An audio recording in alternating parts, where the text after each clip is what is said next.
Okay, after closer inspection, you can see the quality of the results.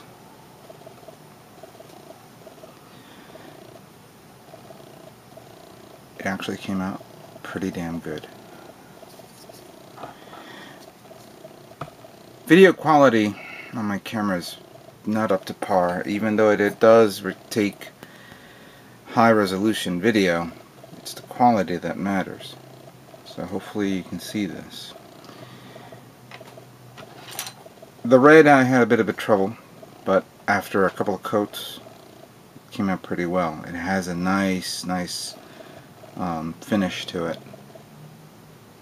as you can see.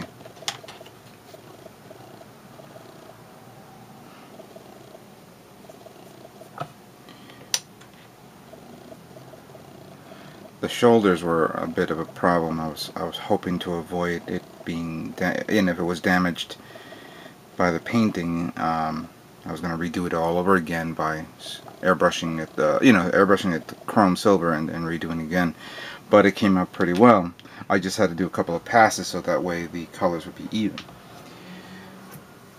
The chrome parts, which I should have brought over here to show you, is over there in my other room, in the living room where it's drying. But now I'm going to move on to the next phase, in which case I want to permanently get a better shine off these parts. To do that, I'm going to show you something. This is a part that, as you can see, is a lot more shinier, a lot more clear, brilliant than the other parts. Almost like a pearl finish, right? The reason why is because I was able to get my hands on this.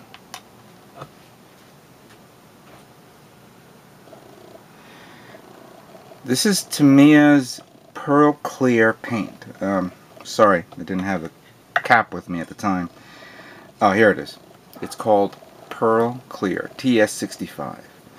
This gave this part an extra shine when I applied to it. Like with the airbrush, I did small control bursts until I got the right finish, and it looks amazing. Simply amazing. I will take, at the end of the whole build, I will take some photographs so you'll see. But I'm going to give you a better example of this. Let me show you. Now here's an example of the shoulder, one of the shoulder parts. Standard spray paint. Standard, painted airbrush. And here it is with the pearl coating. The shine is a little bit better on this one than it is on this one. Another example is this part. I gotta remember. Okay. This is the red part. Airbrush normal. Here's the red part with the pearl coating. This one shows a little bit more of the part. It gives it a really nice red chromish finish. Obviously I'm going to have to spray this one to keep it even with this. Another example, and this one may not show that much evidence of the parts.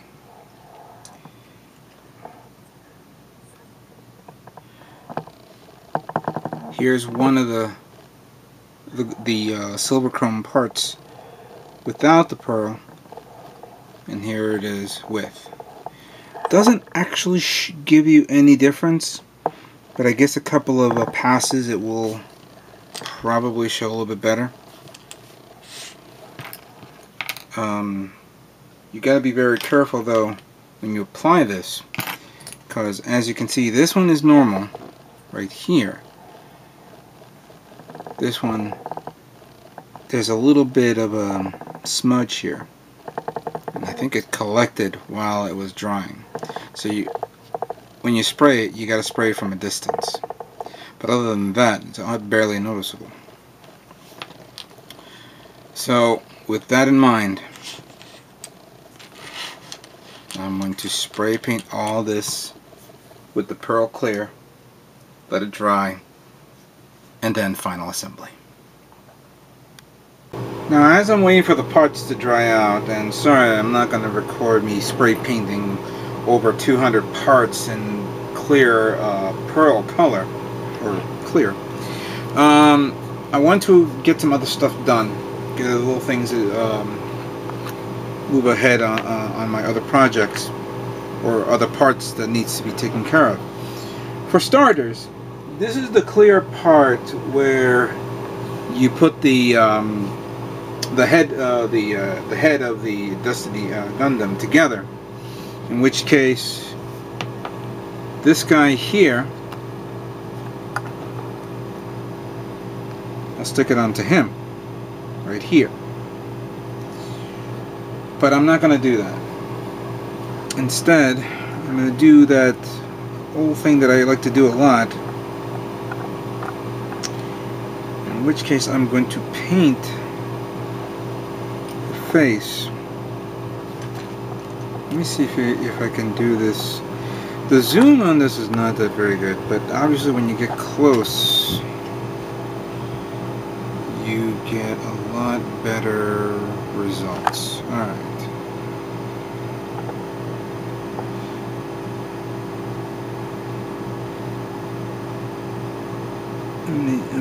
Instead of me using a brush, I'm going to use the toothpick.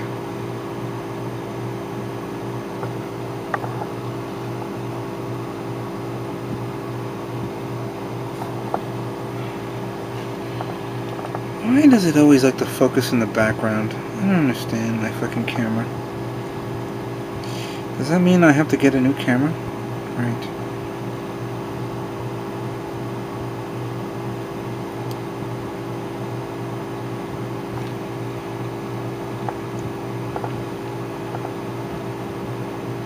Actually, to tell you the truth, let's do the whole thing.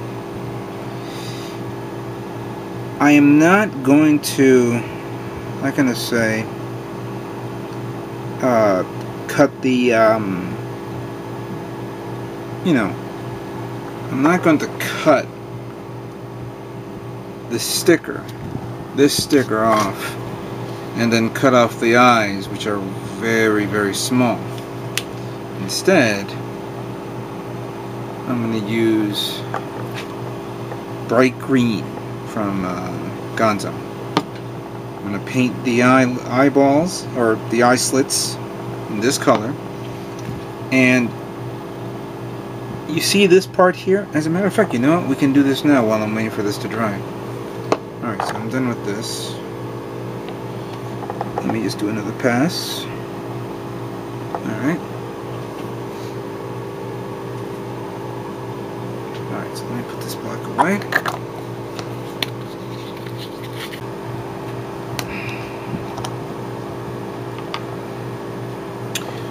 As you see, the green matches the green on these parts. Therefore, excuse me, the stickers, not parts.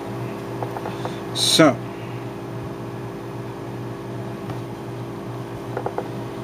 it hasn't dried yet, obviously, but I'm going to use this to paint the lens.